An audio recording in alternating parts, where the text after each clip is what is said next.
Hello and welcome to Tonight at 8 from the RSGB.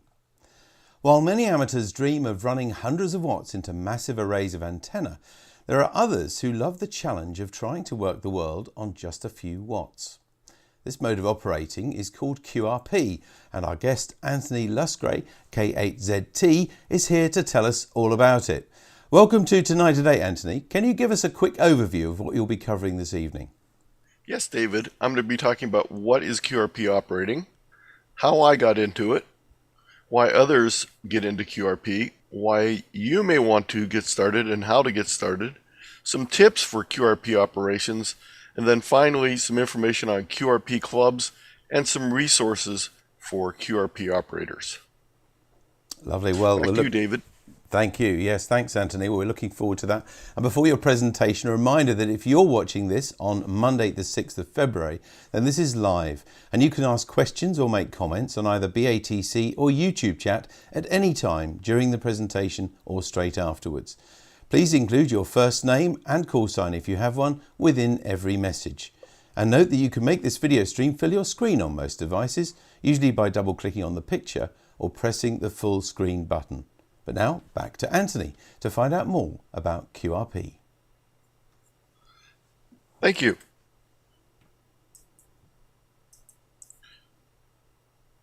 This is my contact information, K8ZT73@gmail.com, and I have a website, K8ZT.com. Tonight's slideshow will definitely have homework. With over 70 slides and many links to outside resources, you'll probably want to go through the slideshow after you watch the presentation. Think of my slideshow as a series of reference docs. You can access the slideshow at tiny.cc/QRSGB. So what is QRP? If we go back to the Q codes, QRP with a question mark means, shall I decrease my transmit power? QRP as a statement can either mean, please decrease your transmit power, or I have decreased my transmit power. Usually it refers to 5 watts or less of output power from the transmitter on HF bands. Usually the recognized value for contesting and other QRP category awards is 5 watts. A small minority of organizations use 10 watts PEP on single sideband, but this is not the recognized standard by which most awards and contest sponsors classify a signal as QRP. QRP-P is a name given for even lower power operations called milliwatting. This typically uses less than 1 watt of output power. Many QRP operators send 72 instead of 73 after a two-way QRP contact, denoting the reduction in power. The opposite of QRP is often referred to as QRO, typically equal to or greater than 100 watts of power. Why did I personally choose QRP? Well, it really comes down to 4 things. Accidental is probably the #1 reason. I didn't know better. AKA novice operators shouldn't start with QRP is often the saying that I hear. The second one was a ham radio magazine article, actually a few of them in CQ magazine. A teenage obsession with the Ten-Tech Power Mite series, more on that a little later. And I have a whole presentation, and anytime you see this type of font in the presentation, that means you can click on it for a link to go out to outside resources.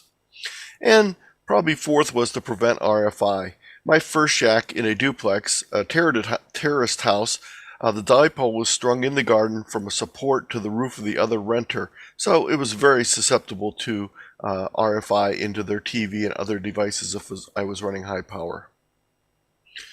So let's look at each of those individually. Why did I personally choose? The accidental part was I didn't know any better. I guess I hadn't listened to the advice from other hams. Novices shouldn't start with QRP. Life's too short for QRP. Real amateurs have RF burns, etc. and etc. I could go down a long list of litanies. But I didn't know better, so I started in QRP.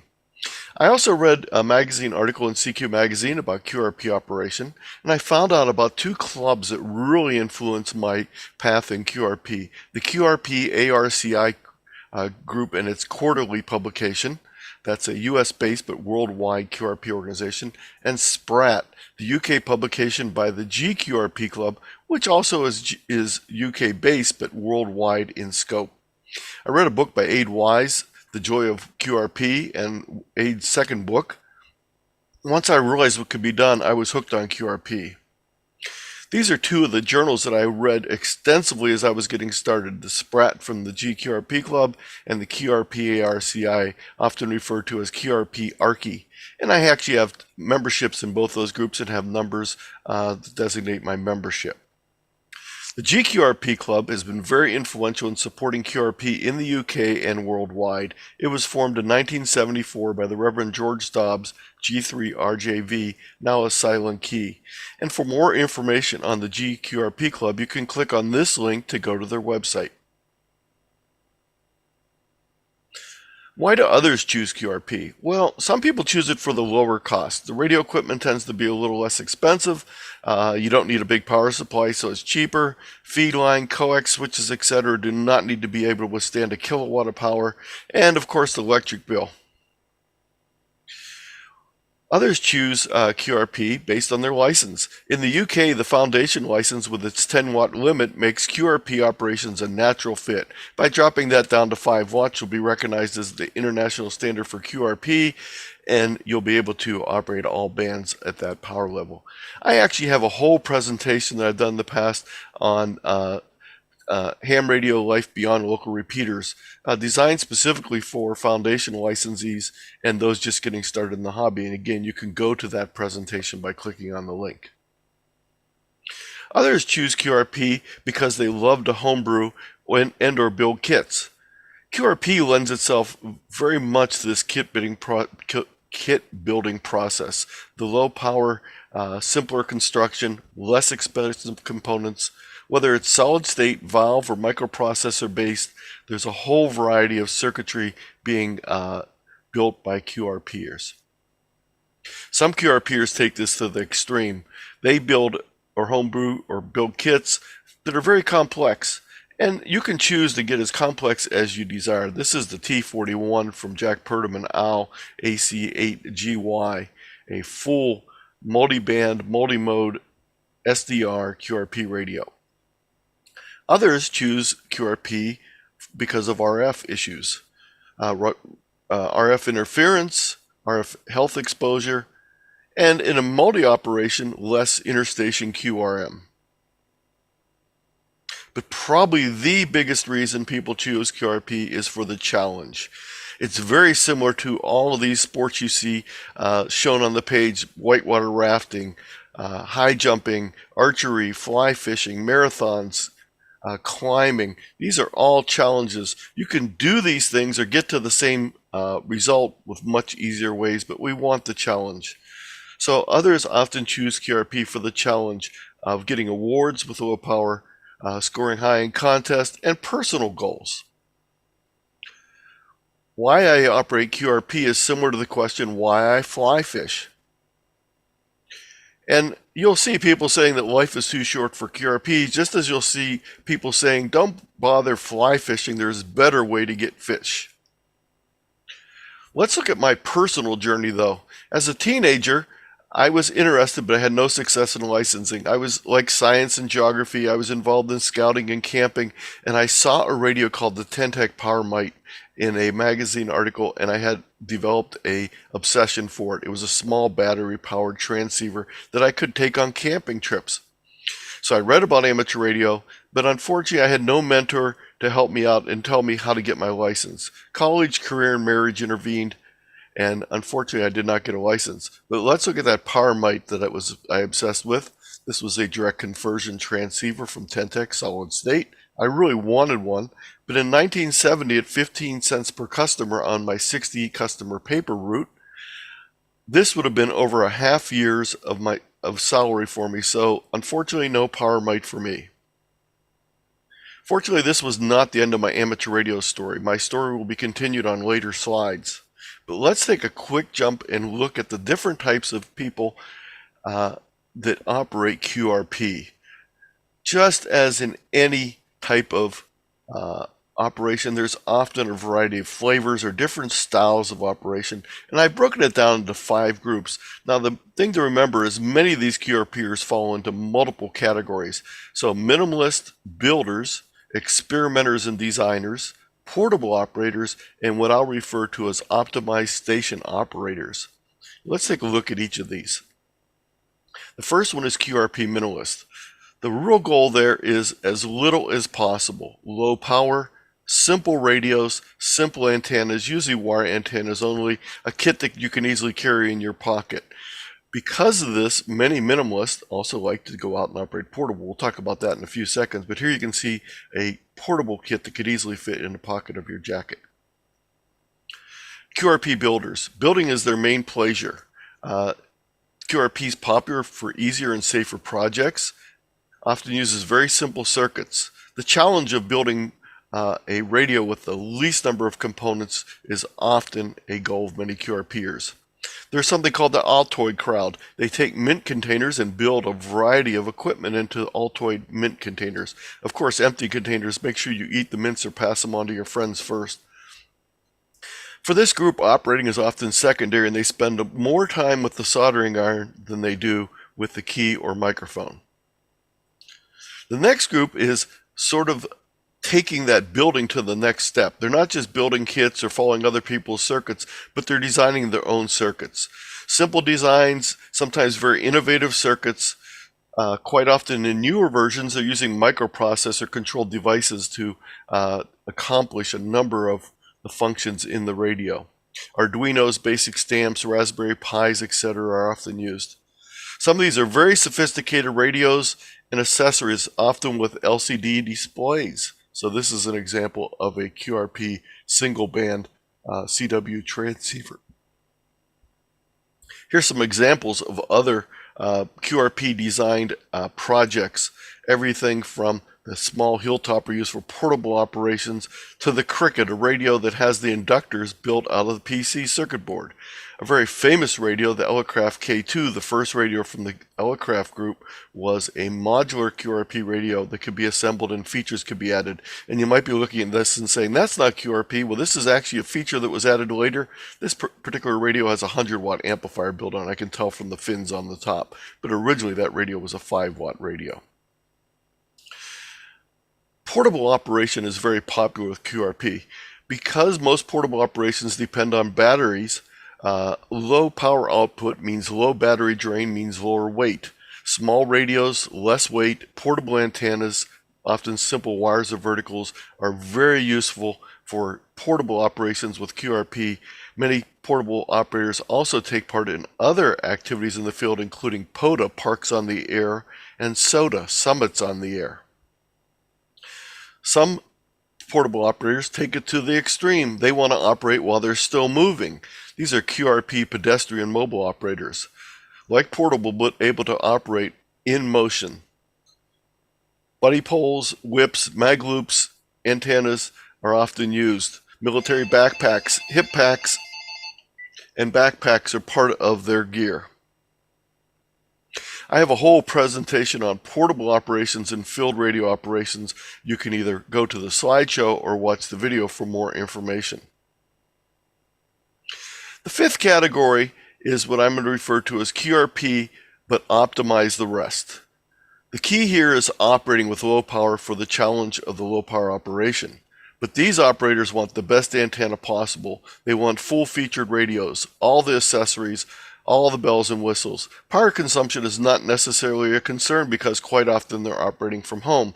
But most of these radios don't use a lot of power, so don't worry about that.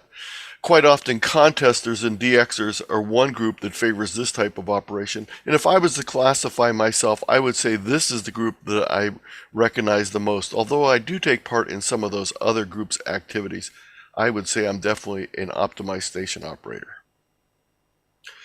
Let's go through some QRP myths. The first myth is that you must use a QRP only radio. The second myth is you must use CW. The third myth is you can't win contests. Fourth, you can't use beams or good antennas. Fifth, you cannot work DX. And sixth, you must use QRP all of the time if you choose to operate QRP. Let's go ahead and burst some of these myths. The first myth is that you must use a QRP radio. Most QRO 100-watt radios can easily be adjusted for lower power output. Follow the manufacturer's suggestions, often adjusting the ALC, turning down the drive, turning down the mic gain. These are all things that can be used to lower the power. A quality SWR meter that can easily read 5 watts. And remember, if your power meter is designed for a kilowatt, it won't read 5 watts very accurately. So find a power meter that can read that type of power. For further and precision power reductions, operators sometimes use step attenuators in the transmit circuit so they can reduce their power at specific levels. The next myth is that you must use CW only. Although a majority of QRP operators historically have used CW, many also use single sideband. Recent popularity of weak signal digital modes such as JT65, FT8, and FT4 have become very popular for QRP operators also, as they have for the general population. But with a QRP signal, I can call CQ on FT8 and get a power-up, something that's quite hard for me to do on single sideband. But if you're interested in CW, I really strongly suggest you pursue it. Although you do not need to use it for QRP, it can be a potent tool for making QRP contacts. You do not need to be a CW expert to make simple CW QSOs. For more information, see my presentation, Fun with Morse, if you're not a CW operator and interested in getting started. The next myth is that you can't win contests. Well, most contests have a separate category for QRP operators, so you're only competing against other QRP operators, so you do have a chance to compete in a category with the same standing as other people in that category. Here's an example, the CQ Worldwide DX contest. These are the raw scores before log checking, and you'll notice that they have a single operator high band, a single operator low band, and a QRP operator all bands. There's also single bands and other types of varieties with both high, low, and single operator. High typically means 1500 watts or 400 watts in the UK. In other words, the maximum of your license level. Low power operation is typically limited to 100 watts, with QRP being limited to 5 watts. The next myth is that you can't use beams or other good antennas. You certainly can. Don't confuse low power with poor signals. Unlike high power amps, the gain of antennas benefits you twice, once on transmit and again on receive. You must use QRP all the time. You can choose when and where you want to try QRP. A lot of QRO operators enjoy QRP when operating portable with batteries in the field. Some of them enjoy it for contesting and other activities. The next myth is that you should always append QRP to your call sign. You can choose to do this, but I strongly suggest that you do not. Some stations will not answer when they see QRP appended to your call sign because they assume it's going to be too hard to complete the QSO. But if a station is calling for QRP station specifically in their CQ request, feel free to respond even if you're operating QRP without appending the /QRP to your call sign. The next myth is you cannot work DX. Maybe you will not be the first to break the power-up, but with patience and good operating practices, you can work plenty of DX. Many DX stations work split, so your competition is not as fierce as a power-up where everything is being worked simplex.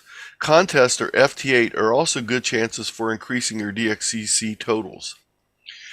Just to give you an idea of what I've been able to do with QRP over the years, I have over 105,000 QRP QSOs in the log. That's over 40 years, by the way. Most of it's over the last 20, but don't worry if you don't get to these totals immediately. I have a DXCC mixed total of 328 with 317 confirmed. Worked all states, 11 bands, 160 through 6 meters. Worked all CQ zones on 3 bands. ITU zones 76 out of 77. The one I'm missing is zone number 26 in the far eastern part of the Soviet Union. Of Russia. I'm hoping to get that at some point in time. DXCC challenge 1653, grids, and even 6 meter 294 on VUCC. You notice that I operate all different modes. I believe that the best chance of getting DX is making sure that I'm available when a station is available. So for that purpose, I make sure I operate all modes available to me. These are my totals per band, and you'll notice that some bands are much easier to make DX contacts on. 20 meters and up is a natural fit for QRP with less absorption as the signals pass through the D layer, but I can still make contacts on the other bands, and you'll notice that I have gotten DXCC on 80 meters. I'm not got it on 160 yet, but I have a number of contacts with my small 60-foot sloper antenna on 160 and 5 watts. One benefit on these lower bands especially is using FT8 and FT4 and CW. This is my little chart of my operations, and you'll notice that I try and operate all the bands available to me, and the numbers or percentages vary year to year based primarily on the sunspot cycle. So as the sunspot cycle increases, you'll see me spending more time on 10 meters. When sunspot activity is lower, you'll see me spending much more time on the lower bands. A big change occurred in my operating starting in 2016 when I start operating FT8 and FT4. So up until that point, I was predominantly operating CW with quite a bit of single sideband and a little bit of RTTY, but I've now added both FT8 and FT4 to my QRP repertoire. I'm busy right now working on the DX Marathon. I'll explain that a little bit later, but 10 meters has been open a lot in January. With my 5 watts, I've worked 92 countries in 30 days in January. The next myth is QRP is only possible on the upper bands. As I mentioned earlier, less absorption on those higher bands makes QRP more effective. But 40 meters is actually a favorite of many QRP operators, especially those that like to build things. I have worked all states on 160 and 80. Some of the keys to QRP operations on 160 and 80 meters are to get on during CW and single sideband contests. With other stations having very great receive antennas, they'll pick out your signal and you're worth points to them. In some contests, you're even worth more points than the average station. Contests such as the Stu Perry 160 contest gives bonuses to the stations that work the QRP stations. FTA can be very effective for these lower bands, and learn to follow propagation, including understanding how the gray line can enhance your low power signal at specific times on these bands. But back to my own personal QRP journey and my first HF radio. So in 1981, when I got my license, that power mite obsession returned. I started looking, but the power mites were long gone, as were its successors, the Ten-Tec 505 and 509. But I found out Ten-Tec still had a radio called the Ten-Tec Argonaut 515, and my QRP destiny was cast as I purchased my first HF radio. Advertised as a 5-watt radio, that is 5 watts input power. Actually, it was about 2 to 2.5 watts output power, and I built a small wooden cabinet so I could move it around in my apartment at the time and put it out when I wanted to operate and put it away when I was done. A couple of these things were added later into the case, but this is the basic radio, and I still have it. I still take it out, and it's still fun to operate. I have a whole presentation, as I said before, on something called the Odyssey of the Argonauts that talks about the PM series, the Argonaut series, and other Ten-Tec radios and the influence they've had on QRP operation. You can either go to the slideshow or watch a video I presented for another club. My second generation of QRP radio was the Yaesu FT817. The 817 and its successor, the 818, have recently been taken out of production in the last month. It's been announced, but it's been a great radio. Single sideband CW, HF plus VHF and UHF, and this is one of my little boxes again that I could easily have set out and move around. This is my Go box that I use for contesting in the field. This was field day. I'm operating on the top of Lookout Mountain in Acadia National Park, Maine, and you can see my main radio now is a Elecraft K2 that's down here in the corner, but the 817 is also in there. And I've now added computer logging for this operation, so you see a computer off to the side there. And this is me operating on Acadia, in Acadia National Park. My fourth iteration was the Elecraft KX3, a 160 through 6 meter all mode radio with batteries inside of it, so it's portable and very easy to use. I have a little tackle box, simply fold down the front, snap off the front part of the case, and I have a rapid deploy Go box with the radio mounted in there, accessories up in the top. I have a whole presentation on building one of these tackle boxes. This would also be a very suitable go kit for a radio such as the ICOM 705 or the Xiegu 5150 or 6100 series with their layout. So now let's talk a little bit about you getting started on QRP. I'm going to simplify it down to 7 steps. The first step is to get on the HF bands. If you're not already on them, we'll talk a little bit about that in a moment. The next thing to do is try turning down the power of your current rig's output level to 5 watts, or pick up or borrow a QRP only radio and use that. Either way is fine. Check out the top 15 tips on the next couple pages before you start operating, and then make QRP contacts. It's that simple. Nothing really major has to happen differently. Use additional resources to learn more and to become more proficient. I strongly suggest you join a QRP club where you can talk to other QRPers, get valuable information, and help in your QRP journey. Then make more contacts and have fun. That's the whole key, is having fun and challenging yourself. If you're new to HF operation, I just got done doing a presentation with Dennis Kidder for the Den Bedell Group on Beginner's Guide to HF Operation. We did a 3-week series. You can watch all the videos, and you can also see the slideshow of the presentations that we did with a bunch of information to get you started on HF. Here's the tips I was talking about. But just to take a quick look, I love this bumper sticker. When you care to send the very least, send QRP. So here's the tips. They're not necessarily in any order. I just numbered them 1 through 15, but I didn't try and put them in a specific order.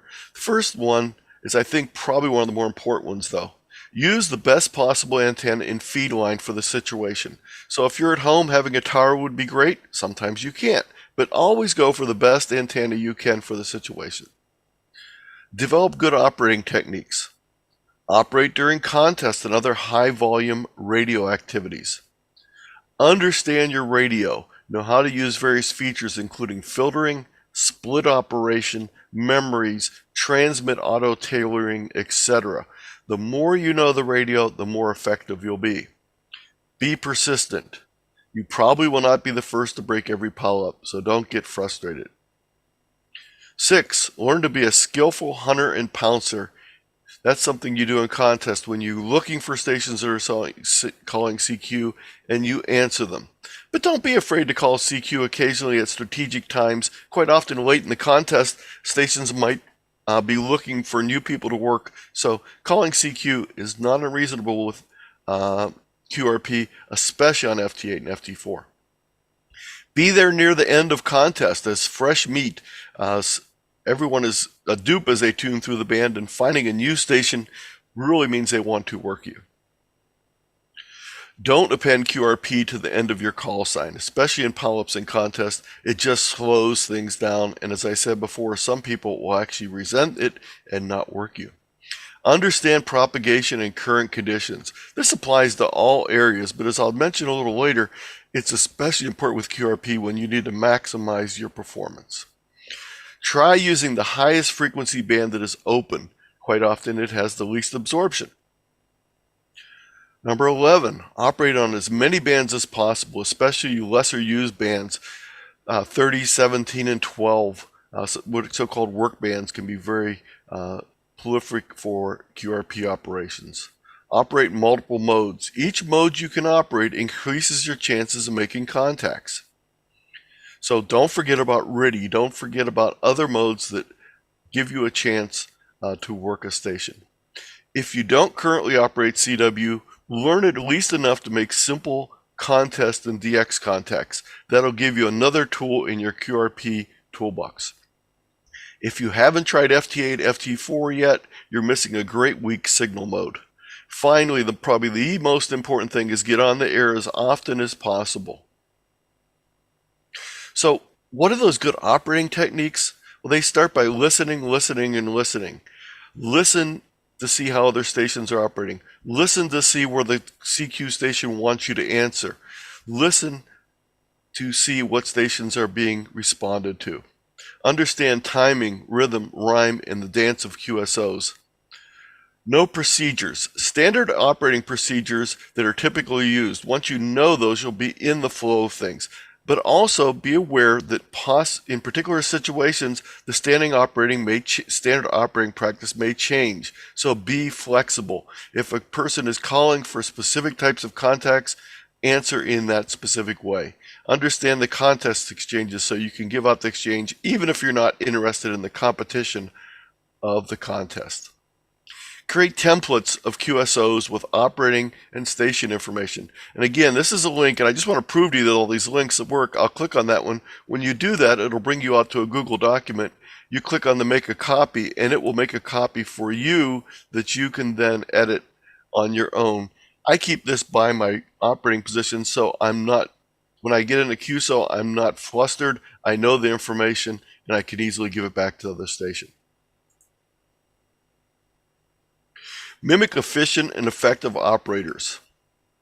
On single sideband, use NATO or ITU standard phonetics, but also have an acceptable backup set for clarifying. The other day I was listening to a W6 station running at least 100 watts. He was trying to work an FY in South America, and it took over probably about 2.5 minutes to get the single sideband contact completed. The problem was he was using non-standard phonetics. The French-speaking station did not understand what he was trying to get, and he kept trying to get his call sign.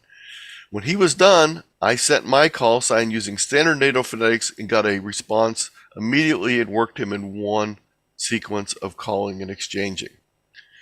The reason why I say they have an acceptable backup is occasionally with my Zulu in my call sign, people will mistake it for 0. So I have a substitute for that. If they're having trouble with the Z, I'll say Zanzibar. But again, start off with standard NATO phonetics.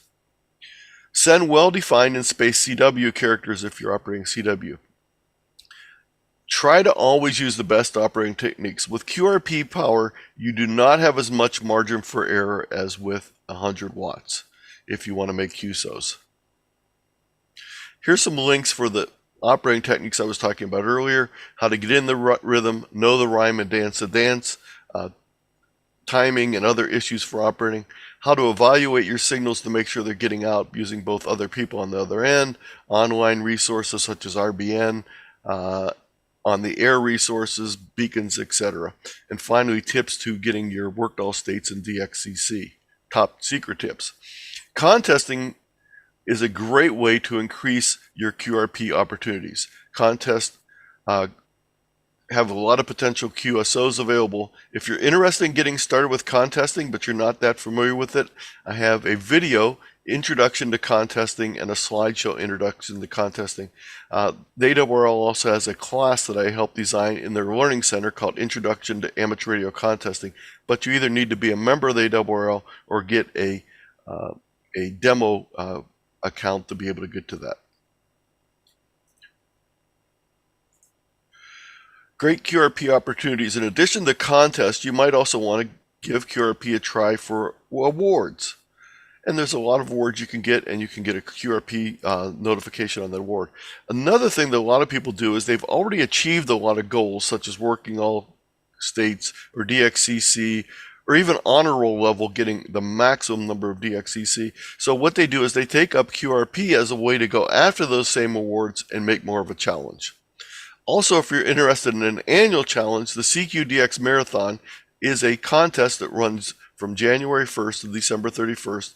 You add up all of the DXCC that you worked during that year, plus all of the up to 40 zones, the CQ zones, and that is your entry level. So it's a great way to get excited about working some DX that you probably worked many, many times over the year, but this time it's new this year for credit in your DX marathon for this year's entry.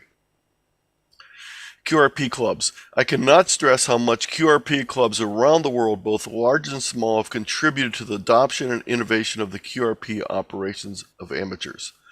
We also owe an immense gratitude to many individuals that have contributed to QRP and QRP clubs. Please take a look at the list of QRP clubs on the next page and consider joining one or more of them.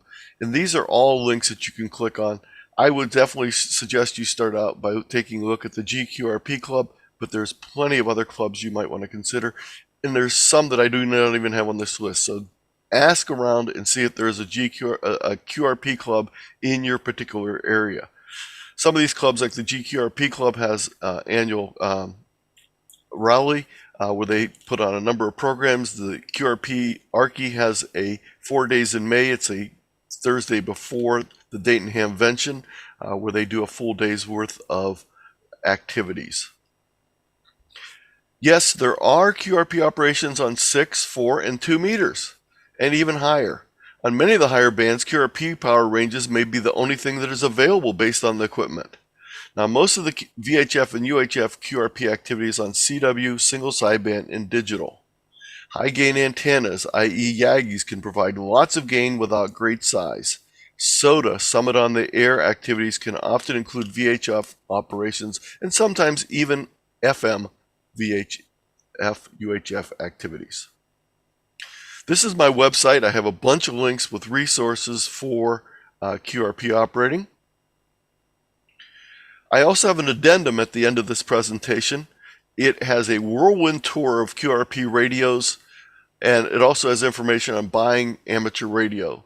It has a chart of different models of radios that are available recently or are currently available, and even discontinued models from previous years that you might want to look into. This again is the link for questions.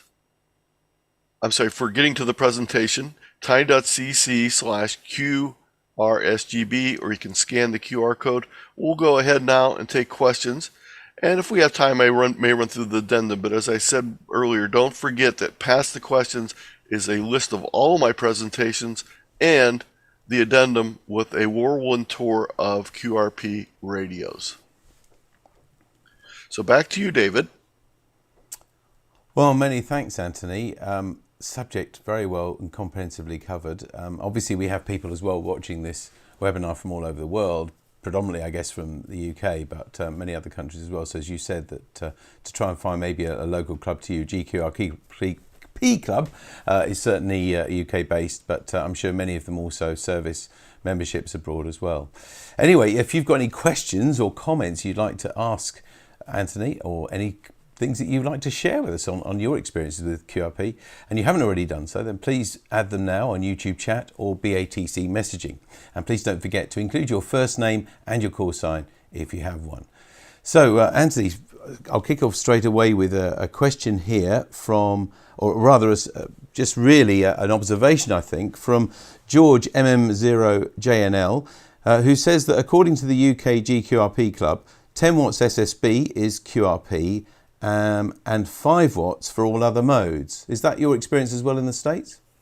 That is not my experience, and the reason why I suggest you use 5 watts is most of the major contests recognize 5 watts single sideband for their contest. So you can get the GQRP awards, and that's fine to use the 10 watts PEP, but you'll come into conflict with a number of international contests. Okay, thank you. I mean, I was fascinated to hear you say that in many cases don't mention that you're QRP, because I've also heard it mentioned that can be a good thing for people who want to work you. So can you just expand on that a little bit more? Yes, it can be a good thing, but if the station is already coming back to you, it really just clutters things up. What I tend to do is if I'm doing a casual QSO, I will tell them how much power I'm running when I'm telling them what my antenna and radio are. And quite often they'll be surprised. But if you're sending CQ, or you're responding, or you're doing FT8 or doing something like that, and you put QRP in the call sign, like a /QRP, I find quite often that people may think it's going to be hard to make a contact with you, and they won't bother. So you need to play it by ear, but as a general rule, I would suggest not doing that. Okay, well, thank you for that advice. Got a comment now from DX Scotland. Sorry, I don't have a name or call sign. Back in the 80s, I had an HW8 and a doublet, which ran round the guttering of a top-story flat. It was fantastic, and as conditions were brilliant, is what he says, or she. A ghost in the code, again, I'm sorry, no name. About time there was a waterproof, rugged man-pack radio built for the various environments on this planet. I think maybe that person's referring to your bags and your various boxes and things that you've used. Were any of those really commercially designed for the purpose, or are they all things that you've repurposed from standard bags and boxes? They were things I repurposed for the most part. Some of them were made with wood, as you see, but most of the time what I've used is fishing tackle boxes or tool boxes. Both are inexpensive, plastic that's easy to work with, and does not provide a lot of additional weight to the thing. I have also used Pelican type cases and other cases for transport, and those are good for transporting things, but I like a quick deploy type of kit or go box where I can simply open the door and start operating. I don't need to connect anything or other than the antenna to it. Yeah, and you showed us pictures of your various go boxes. Have you still got all of them, or are they various progressions that you've done over the years? I've grown out of that first one that you saw, but what I've done with that large tackle box is I now have a 100-watt radio in there that I use for emergency communications. So I have a emergency communications go box with an Yaesu FT891 in it, which is a 100-watt radio, but it can also very easily be operated at 5 watts. Okay, thanks.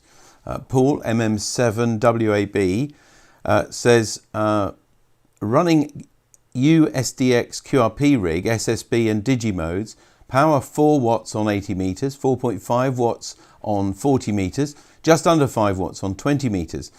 Best to use resonant or multi-band antenna for maximum efficiency of operation on battery power? That's a question. Well, a lot of people, that's a really common question. A lot of people like non-resonant antennas to use as multi-band antennas, but you'd then need an antenna tuner. So a lot of people choose that they don't want to have an antenna tuner, so they have resonant antennas. Sometimes they have a single resonant antenna that has multiple legs to it that they can attach and detach and operate on different bands as a multi-band antenna. So there's a whole group out there of pro antenna tuner, anti-antenna tuner. With my KX3, it has a built-in antenna tuner, and I quite often use it with a random length non-resonant long wire antenna with a fishing pole at the other end for the one support, bringing it directly to the radio and operating it. It works very well. And it's very simple, and I can roll the antenna up on a spool in my pocket. David, I'm going to go ahead and give a little quick run through on the slides with the show a couple of the radios that we're talking about. So if that's okay with you? Yeah, that's fine. While you're doing that, actually, this would be a good time, and I saw it flash up briefly there on the slide. Got in a monitor in our studio here, and that is mention again the website where you can download this presentation, because there are lots of links, which is tiny.cc/QRSGB, and you can download this, and we'll also be including that in the webinar notes as well, by the way, if you can't make a note of this right now. So let's take a little bit of a whirlwind tour through some of the QRP radios out there. Here's that power mite I talked about originally. This is a 1970s direct conversion, CW only, 3-band radio. And it was available in a variety of different bands and modes. Here's its successor, the Argonaut 505. Notice it doesn't have a 505. This is a CW and single sideband 80 meter through 10 meter transceiver that puts out about approximately 2 watts. 1970s to late 70s.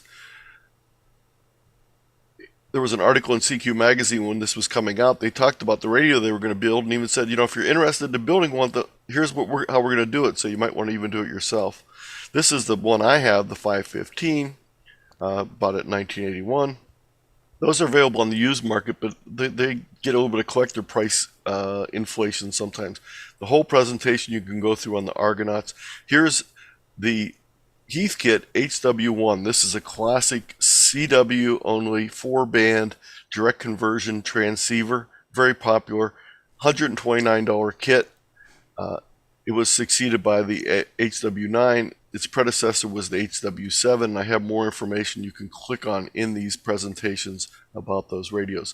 In the 1970s, there was a big group of homebrew projects that were used very low counts of components and very unique type of situations, quite often just transmitters, and still using their receiver, so it was much simpler. So we have things like the OXO from GM3 OXX and we have the 10-minute transmitter.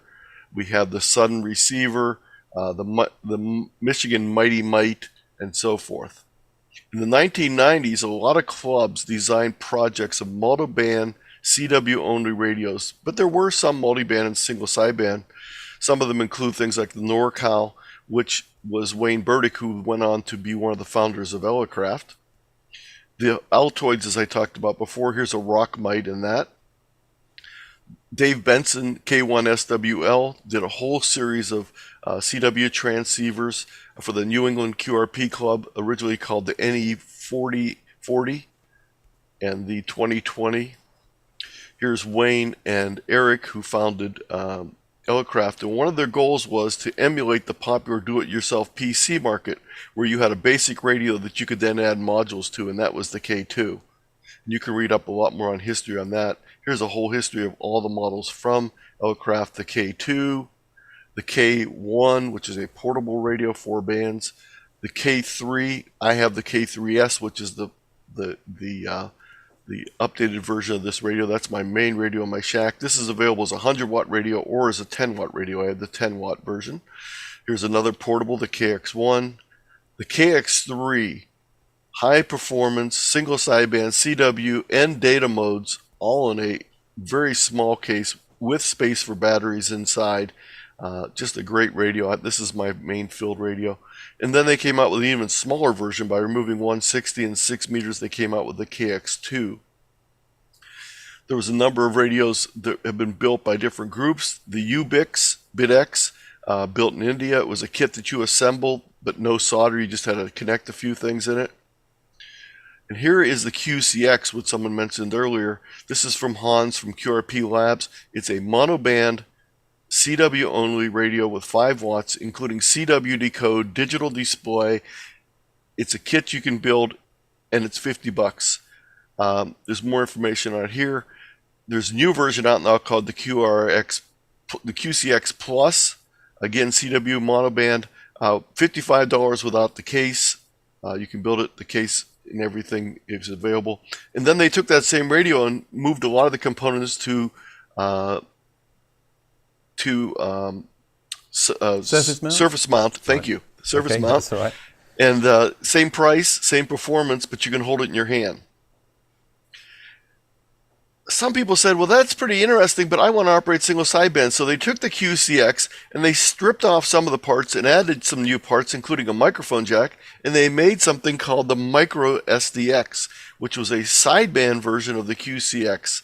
It developed as a project called the Micro SDX project, and then people like DL2MAN and PE1NNZ created something called the True Micro SDX, a 5-band multi-band QRP single sideband NCW radio for under $150. This is something that they designed you could build. There was kits available, but then what happened also is they made it open source, and now there's a lot of people producing pre-made units that you can buy on eBay in the $100 range to $150 range. Again, a multi-band single sideband CW radio. Somewhat experimental. These are not high performance radios. These are more for experimenters, but just unbelievable. And these are handheld size. If you just want to spend a few bucks, there's so many reissues of many of the classic 1970 kits. This is a $3.24 Pixie radio that you can pick up and put together. Now, unfortunately, this 40-meter radio will not only receive amateur bands, but almost all the broadcast in your local area. So it's more of an experimenter's type thing. One of the newest radios out is the ICOM 705, a full multi-band HF and VHF and UHF and D-Star and Bluetooth capable and all sorts of features. The ICOM 705, you can click on the link for more information. The Vernable Yaesu FT817, and which was replaced by the 818, was just announced that Yaesu is going to stop making those this month. Hopefully a new version will be coming out sometime in the future. But still, there's tons of these radios available on the used market. So it's a great radio if you want to do VHF and UHF in addition to HF. Or if you want to do HF single sideband, they're great radios for that. I have a presentation on buying amateur radio and then also a spreadsheet that goes along with it that compares some of the current radios available out there. There's a whole series from Zygu, there are QRP-based radios, and other companies out there. So this information is all available in this slideshow. So back to questions and comments. Yeah, thank you very much. And can I just add one also? There's another... Yes. In the QCX series, there's also QDX now. I don't know if you've noticed that, and that's available. Yes, and I actually have one sitting on the desk here ready to be built. The QDX, let me talk about that briefly, is a similar kit to the QCX, but it is a FT8, FT4 digital type of radio, and it's multi-band. It's not single band like the QCX. Yeah, thank you. So check out QRP Labs. That's the company that makes the QCX and the SDX. Thank you. Yes. Yes, thanks very much. MM7WAB comes back and says, having great fun with the challenge of working WAB grid squares QRP, 5 watts or less on all modes in the UK, and also bagged 112 DXCC running QRP so far. Chasing the grey line, brilliant fun, that person says. Lots of other lovely comments and compliments, of course, for your talk tonight. Coastal Waves and Wires, which is Walt K8ZT, says, I found that if you only use QRP in a call sign occasionally and not all the time, this helps. I've broken some tough pile-ups by saying QRP after my phonetic call. It does help sometimes. I will not deny that. And I have done it occasionally. Yeah, I think it's, from what you're saying is don't use it all the time, just censor. And someone else mentioned something here as well. For a rugged radio, the Lab 599 TX500 is awesome. Just a shame about the politics. That's MM0JNL. Steve M1SDH says, a question for you. Do you have some memorable reactions from DX station operators when you tell them that you're only 5 watts QRP? Yes, I do. And it's sometimes very, very flattering when they say that, and they'll say, you're just as strong as the station I just got done working, but you're only running 5 watts. But probably the biggest compliment was I worked at KP2 during the Stu Perry 160 contest. And this station in the Virgin Islands, of course, got extra points because the Stu Perry contest is based on distance, and they get a bonus because I was a QRP station. They don't know that at the time, but when the logs are compared together, the contest adjudicator, gives them bonus points because he worked it. So he got a lot of points for working me. And I was working him in a contest about a month later, and he stopped his routine when I called him and he answered. He stopped the giant follow-up he was in to say, Anthony, thanks for the QRP contact in the 160 contest. I really appreciated it. And that just really floored me for him to stop his really busy follow-up to thank me for that. Yeah, that is wonderful, as you say, in those sort of conditions especially. Another question for you. DX Scotland says, what antennas do you run from home, Anthony?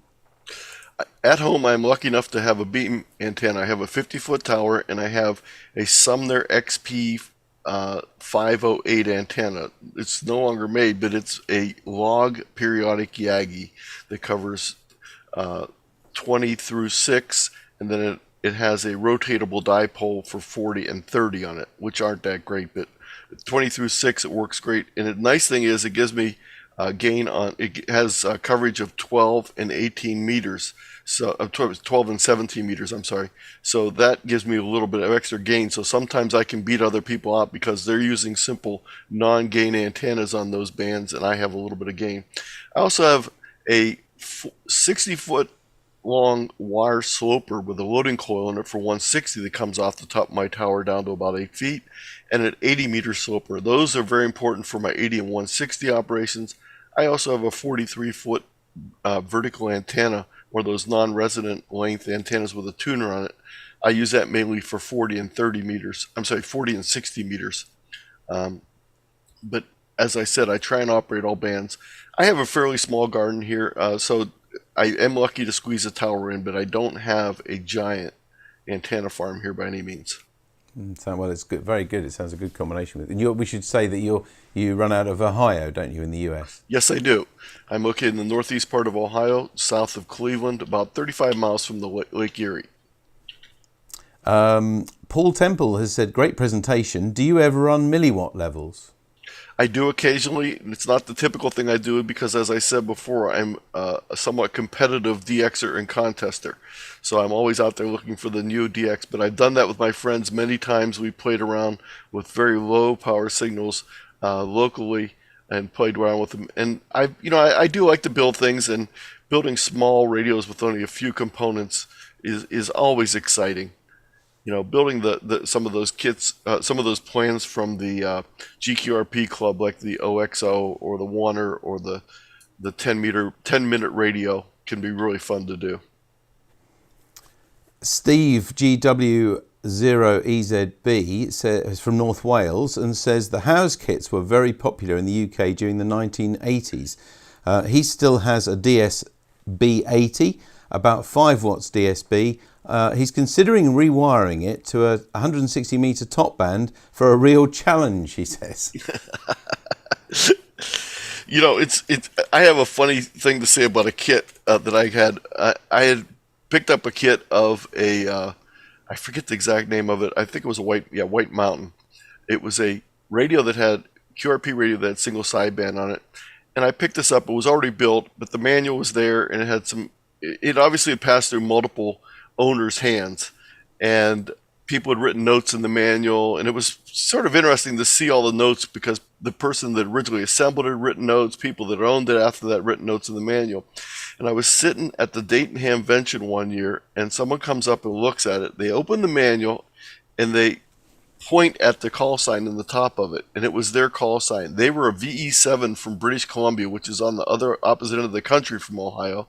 He was the person that originally built the kit, and it had passed through many people's hands, and he bought it back from me and took it home with him that day. So, sometimes radios just pass around until they get back to the original owner, I guess. Yeah, I think most of us own more than one, and it certainly sounds that radio was very well travelled with people. That's fantastic. Imagine the radio journeys that's been on. Yes. VK3YE, I don't have a name, sorry. Read the Pixie. They say that frequency agility is king. Fun to build, but can be very hard to get contacts. Yes, it is. As I said earlier, it's very susceptible to interference from broadcast stations, and it's a rock-bound radio. It is a crystal control radio, so you're limited to one frequency. And many of the newer operators don't realize that in previous years, a little before my time, you had to have frequency crystals for the frequencies you wanted to operate on. So after you would call on your crystal bound radio, you would tune your receiver up and down to find someone who was using a different crystal and was transmitting. So it's a different way of communicating than we're used to nowadays. Indeed, yes. DX Scotland. And let me mention also with that, there's also a set of QRP designated frequencies where QRPers hang out. And I forgot to put that list in mind, but if you do a search for it, you'll find a list of QRP suggested frequencies, and that's a great place to find other QRPers for two-way contacts. I guess you might find them in some of those clubs that you mentioned as well, yes. On their websites and things as well. Paul MM7WAB comes back and says, thank you very much for your feedback. Using monoband resonant dipoles for portable on 40 and 80 meters with a G7FEK multibander at home. Found the homebrew spiral loop also works quite well on 40, 30 and 20. And also beware of dodgy rip-offs, Paul says, of the true SDX. Many of the copies splatter very badly. The real DL2 MAN rig is clean and works well on all 5 bands. Yes, and as I said, that's more of an experimental type of radio, so just be aware of that. If you're new starting out with QRP, that might not be the radio you want to start out with. Probably for most people that are just starting out in QRP, probably the best thing to try out is the HF radio you're using currently and see if you can run it at the lower power. And that way you already know how to use all the features of it, and you're not really making an investment to try it out. But I guarantee that once you do it and you get the bug biting you'll be out there buying individual QRP radios very quickly. Absolutely, yes. And Paul also mentions, he says, do you run any microwave gear yourself? Does running 1 watt on 10 gigs count as a QRP contact for awards? He hasn't got all the gear yet, but hopes to be on 10 gigs in the summer. Do you run microwaves? I do not run microwaves here, but it does do that. And the thing in the U.S. is the microwave activity is sort of regional. There's not a lot in my area. The big areas are California and on the east coast of the United States and down in the southwest. Those are the three big areas for microwaves in the U.S. Thank you. Ace G0ACE says, which type of coax cable do you recommend for mobile portable HF use? These looking for a lightweight alternative to RG213. Yeah, the thing is, when I'm writing my KX3 with my random length long wire, I'm not using any coax at all. I'm connecting it directly to the radio with a splitter BNC.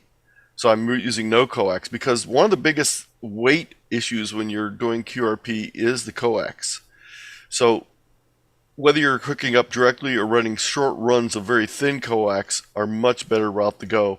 You're not going to want to lug RG8 with you up into the, up on the summit or something like that. The maximum size of cable that I use is RG8X, which is still pretty big, but I use small runs of it. But I have used 213 and some other things. But you don't need really big coax if you're making a short run of coax with low power.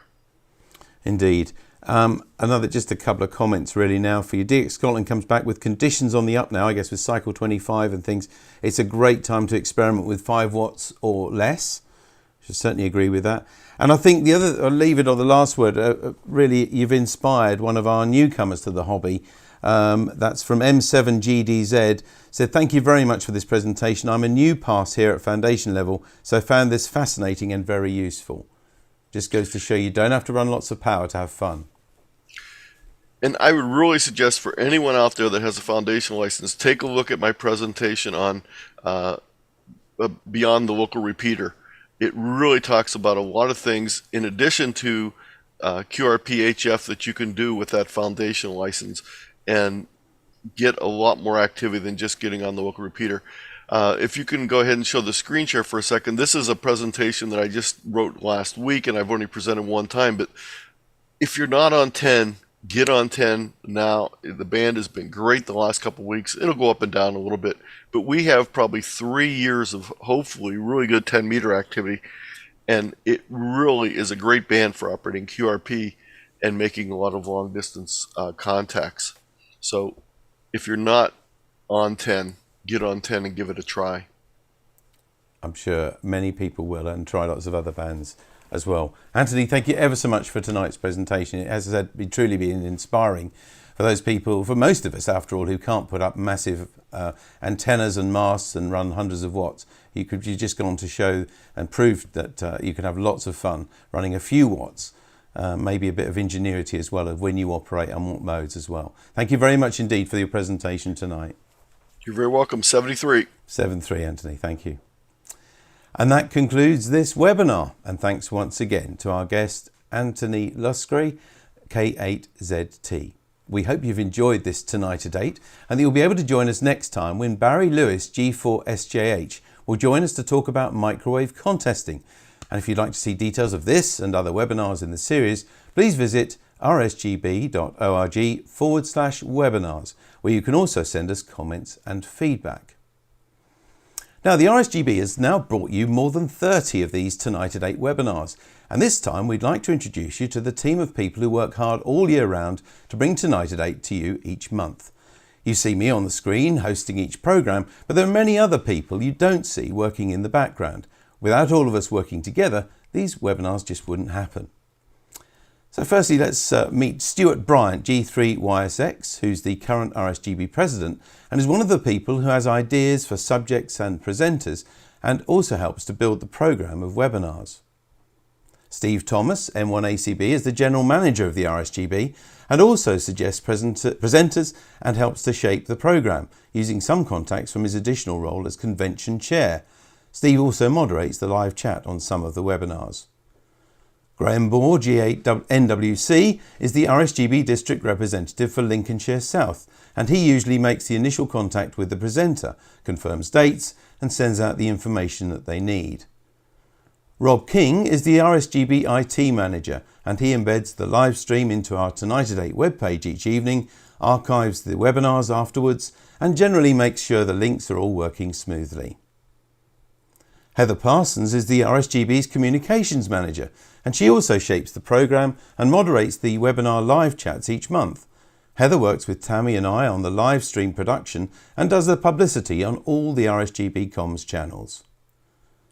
And Tammy Palmer M0TC is my wife, and we work together on Tonight at 8 and other media projects for the RSGB. In advance of each webinar, we meet the presenters online for a technical rehearsal, and then Tammy sits next to me here in the studio, setting up and monitoring the video streams to YouTube and BATC, as well as vision mixing the contributors and the graphics. Now, you'll see these names on the end slide of each Tonight at 8 in the future, but we hope this short explanation gives you an idea about what everyone does. Well, now before I go, a final reminder about the RSGB construction competition. We just have time to submit details of your project before the deadline of March the 1st, 2023.